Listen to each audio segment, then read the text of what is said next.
할렐루야. 말씀으로 하루를 여는 2월 18일 화요일 삼천교회 아침 묵상입니다. 오늘 말씀은 신명기 1장 33절 말씀입니다. 그는 너희보다 먼저 그 길을 가시며 장막 칠 곳을 찾으시고 밤에는 불로 낮에는 구름으로 너희가 갈 길을 지시하신 자이시니라. 아멘. 오늘부터는 신명기입니다. 신명기의 영어 제목은 듀트로노미, 헬라어 듀테로스와 노모스, 두 번째 법이라는 뜻입니다. 그 뜻에서 거듭신, 명령명, 신명기라는 이름이 붙었습니다. 그렇지만 원래 히브리 성경의 제목은 데바림, 말씀들입니다. 1절에 나오죠. 신명기는 창출레민신 모세 오경의 마지막 책입니다. 모세는 40년간 광야를 돌아서 요단 동편 모압에서 가나안을 바라보면서 너희들이 가나안 땅에 들어가서는 이렇게 살아라 하죠. 이제 가나안으로 들어가는 그 사람들은 모세를 비롯한 첫 번째 인구조사에서 카운트되지 않았던, 그때는 채 20대가 되지 않았던 후대들에게 당부하는 것입니다. 그래서 신명기는 광야의 40년을 돌아보면서 시작합니다. 혹시 가데스바네아라는 곳을 아십니까? 예, 맞습니다. 12정탐꾼을 파견했던 곳입니다. 가나안을 목전에 둔 가데스바네아는 호렙산에서 10하루길 밖에 되지 않았습니다. 그런데 40년을 돌아야 했던 것입니다.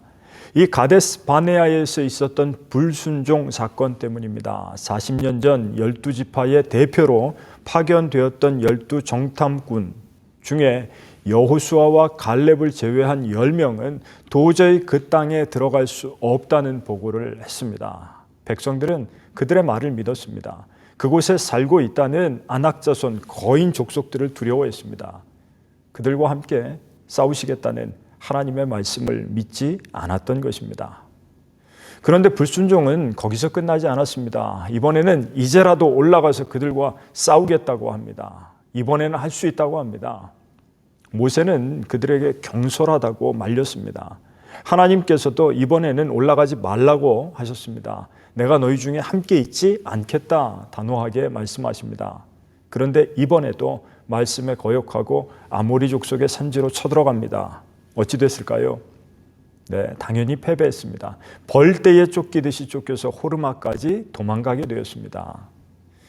이스라엘이 이 불순종의 상황을 만든 것은 애초에 하나님의 말씀, 데바림을 무시했기 때문입니다. 결국 그들은 벌떼에, 대보림에 쫓기는 것처럼 적들에게 패배를 맛보았다.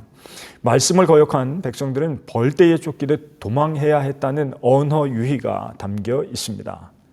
결국 두 번의 실패는 모두 하나님의 말씀을 듣지 않아서 생긴 일들입니다. 말씀의 은혜를 거절하면 하나님의 심판과 고통에 쫓길 수밖에 없습니다. 너무나 당연한 것이지만 순종의 기본 자세는 하라고 하실 때 하고 하지 말라고 하실 때 하지 않는 것 아니겠습니까? 광야 40년 동안 그들이 매일 눈으로 보고 온 몸으로 실천해야 했던 훈련의 상징이 있다면 바로 구름 기둥과 불 기둥일 것입니다. 머리 위로 떠오르면 장막을 챙기고 이동하면 따라가고 멈추면 그곳에 장막을 치는 순종의 훈련입니다. 오늘을 살아가는 우리도 마찬가지입니다. 삶의 다양한 상황 속에서 내 판단과 감정보다 먼저 하나님의 뜻이 무엇인지 구하며 그 말씀에 온전히 순종하는 자가 되기를 바랍니다. 그때 우리는 구름 기둥과 불 기둥으로 인도하시는 하나님의 섭리를 경험하게 될 것입니다. 우리는 순종의 본이 되신 예수 그리스도를 기억해야 합니다. 그분은 죄가 없으신 하나님의 아들이시지만 순종으로 십자가를 지셨습니다. 우리의 참된 구원자이신 예수 그리스도의 십자가와 부활의 능력이 우리의 삶을 새롭게 하심을 경험하게 되는 것입니다. 예수님을 믿고 성령을 통해 우리 마음이 새로워져서 주님, 내 뜻대로가 아니라 아버지의 뜻대로 되기를 원합니다 라고 고백하시는 저와 여러분들 되시기를 주님의 이름으로 간절히 축원합니다. 기도하겠습니다. 주님, 우리도 자주 불순종하고 내 뜻대로 결정하며 살아갑니다. 그러나 말씀의 음성에 귀 기울이고 예수 그리스도의 구속의 은혜 안에서 순종하는 자가 되게 하옵소서. 주님께서 가라 하시면 나아가고 멈추라 하시면 멈추어서 주님의 뜻대로 살아가는 복된 인생이 되게 하옵소서. 우리 주 예수 그리스도의 이름으로 기도드리옵나이다. 아멘.